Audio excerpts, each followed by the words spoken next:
પાંડેસરાના નાગસેનનગર ખાતે રહેતા અને મૂળ ઓરિસ્સાના વતની એવા સર્જનીબેન દિનબંધુ શેટ્ટી 5 દિવસ પહેલા અલથાણ ખાતેના જયગુરુ મંદિરેથી દર્શન કરી રિક્ષામાં બેસી પરત ફરી રહ્યા હતા। તેમણે પોતાના સોનાના દાગીના એક રૂમાલમાં બાંધી પોતાની પાસે રાખ્યા હતા।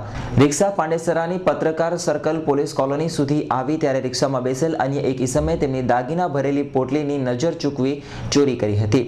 થોડીવાર બાદ પોતાની પાસેની કિંમત ₹24,000ના દાગીના ભરેલી પોટલી શોધતા તે ગાયબ હોવાથી અજાણ્યા ઈસમે ચોરી કર્યાની ખાતરી પડી હતી।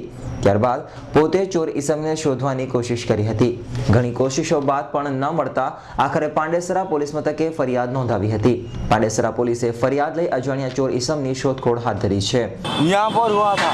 क्या हुआ था? सोना चोरी हुआ था। कितने का था? 3 तोला। 3 तोला। इस बाबत में पुलिस को जान की है आपने? हाँ, जान दिया है। कब हुआ था, कब चोरी हुई थी आपको? जनवरी 9 तारीख। कहाँ पे? विस्तार कौन सा लगता है? पत्रकार कॉलोनी का पीस पड़म बीच में। ब्यूरो रिपोर्ट, सूरत।